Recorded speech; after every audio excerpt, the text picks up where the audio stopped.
going back a little bit and talking about your origin story. You're from Indiana, South Bend, which I've been to many times because as a sports writer, having to cover Notre Dame games there. So Mm. there's a lot of black people in South Bend. People don't know Oh that. no, I know. Yeah. Yeah, because when you think South Bend, you kind of think close to KKK, right? No, it's some black people that was there, y'all. Yeah, y'all was definitely up in there for sure. But what people may not know about you is that you were quite an athlete in high school. Volleyball, what cheerleading, you played basketball too. Keep it real, Vivica. How good were you in basketball? Excellent. Excellent. I won't even hesitate about that one. Yeah, you can see me at the Sparks game sometimes. I'm calling calls and fouls and all kind of stuff for my girls. But yeah, like you said, I played basketball, volleyball, track, and I was a cheerleader. Our girls basketball team won the 1982 city championship. Very proud about that. I was short when I first started, so I was a guard, but then I had this 6-inch growth spurt. Going through high school. And by the time I was a senior, I was the center. I could jump really high. So I was blocking shots and making it do what it do. And every time when I see to watch Candace win the WNBA and those absolute tears of joy, I love moments and live for moments like that. I know that at that point, playing professionally wasn't, a reality for women, but given Yes. that you were good, do you think if a WNBA existed at the time that you would have thought about maybe pursuing something professionally? Hell yeah. Are you kidding me? I would have went to college and went straight. Yes, absolutely. My ultimate goal in life is that I want to be a co-owner of the LA Sparks. I've been a sponsor of the LA Sparks for 5 years with the Vivica Fox hair collection. And I've spoken to them about, I support the WNBA 100% because when we did Joanna Man, the girls came and played. Teresa Witherspoon, Cynthia Cooper, Cheryl Swoops. I'll never forget that, Diana Taurasi.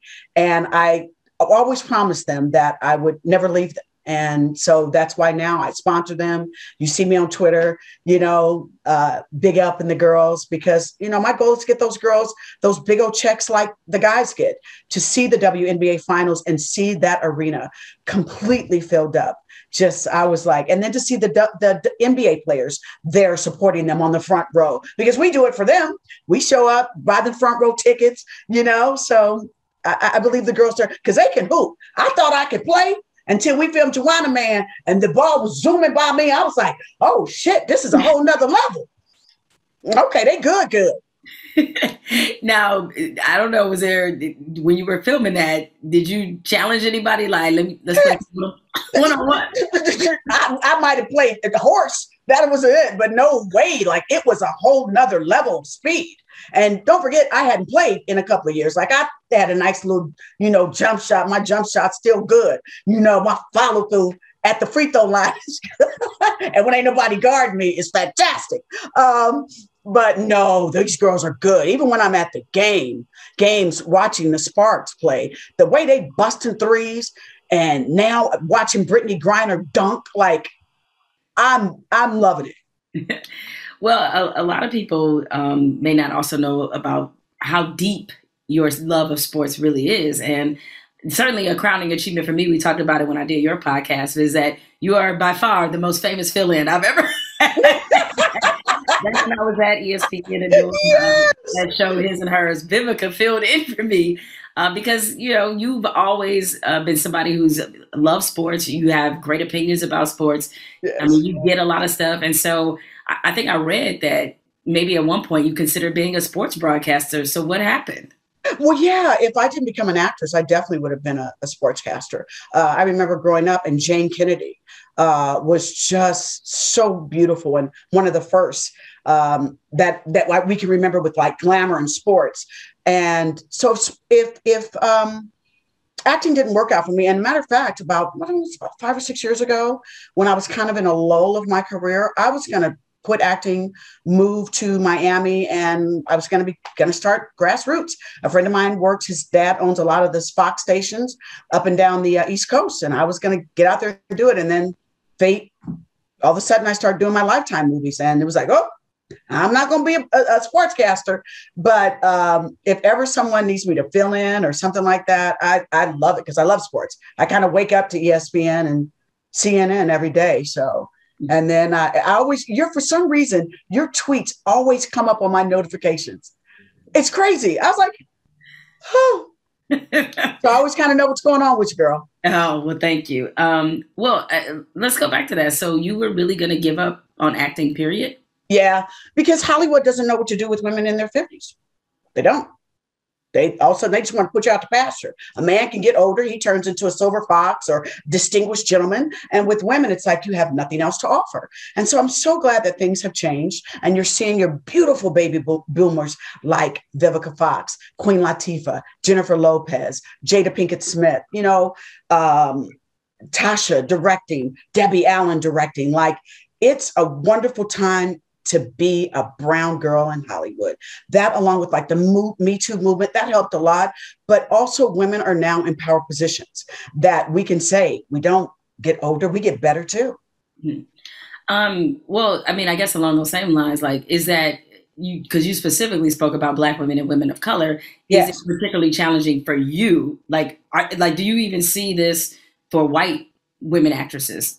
Like, are they or not, Not as much. I mean, they'll let them get a little bit older and continue to act, get behind the camera, go into other chapters. But Black women have really, it's been tough for us to get those power positions, directing, writing, producing. But that's now because back in the day, they used to tell us that African-American women couldn't star in vehicles, that we couldn't go international, that internationally we didn't sell, which was a lie. And so now that we have our own networks and streaming services, we are proving them so very wrong. And that's why you have African-American females starring in television shows and hit movies, from How to Get Away with Murder, Being Mary Jane, what was that? Scandal, Empire, that wouldn't have happened 20 years ago. What do you think has changed? I mean, because sometimes I go back and forth. I don't know if Hollywood has actually changed, or the fact that we now have a Shonda Rhimes and Issa Rae who are being very intentional about who they cast. It's a combination of two things. What you said about having women in power positions, producers, writer, directors, but also now we have more services and avenues for us to prove networks wrong, where they would say you wouldn't get ratings. We can't say that now when you have streaming services, and people can now pick what they want to see. And those things are now successful. Hulu, Tubi, Fox Soul, BET, there's more avenues that our audience can go directly and go, no, this is what we're watching. Yeah. Speaking of which, you have an enormous collection of movies on Lifetime. I think, is it 25? Is that like? Is that what Tubi on Tubi? Yes, you have like. Yes. Yeah. You have the wrong series though. That's Lifetime though, right? Yes, but it's also on Tubi as well too. Yeah. Okay. Yeah. So, how did this project originate? And by the way, brilliant concept. Thank you. But how did this originate? Well, the So Wrong It's Right franchise fell into my lap due to the director, David Ducato. And David and I, we did a couple of them. At first, he's like, I really like working with you. But you have to realize I'm from the world of soap operas too. So I get it. Come in, know the lines, move it, let's go. Those movies, we shoot them in under 10 days. And so you got to make it happen and get in there. Ain't nobody got time to be babysitting you. It's kind of like when you do a soap opera. You do 5 shows a week. You got 20 pages of dialogue. That was a wonderful training ground for me. So he said, I really like working with you. And then, so that was 2 or 3. And then he just kept calling me back. So, businesswoman Vivica, about that 4th one, I said, so now I need another credit. Right. So he said, okay, it's now your franchise. So we have done everything from everything wrong. The wrong boy next door, the wrong stepmama, the wrong tutor, the wrong friend, the wrong blind date, the wrong wedding planner. I mean, it's endless what we can do with this. Matter of fact, I just finished 2 of them. Mm-hmm. And then that led on to now me doing the mini series, Keeping Up with the Joneses, which we did, which I'm executive producer as well. So the beautiful thing, what I love about Lifetime was the first network to, after Kill Bill, offer me my own series with Missing, I took over for Gloria. I forget what her name was, but it was called 1-800-Missing. And then when they added me, they turned it into Missing. Then I went on from there. Then I had a little stripper show on there called Vivica's Black Magic, where we was making rain every Wednesday with the boys. And my main goal of that one was that I wanted to then get them a residency in Las Vegas. I'm always trying to look at the bigger picture and seeing how others are. Because I went to see my friend Ian Ziering perform at Chippendales. And I was like, wow, they got that one little black boy over there in the corner. Okay, how come we ain't got nothing for the sisters? And now all of the baby boomers are now all over performing in Vegas, whereas Vegas used to be a place where people retired to. Now it's hot, it's happening. You got Usher over there, Celine Dion, Shania Twain, Gwen Stefani. So I was trying to get them a residency as well, and also have something for sisters of color to go and see their brothers, being hot, and this, that, and the third. And then my Lifetime then turned me into a filmmaker with my So Wrong It's Right franchise. So Lifetime has been very, very good to me. So they turned me into a filmmaker, and I'm just grateful because Hollywood wasn't offering me these opportunities.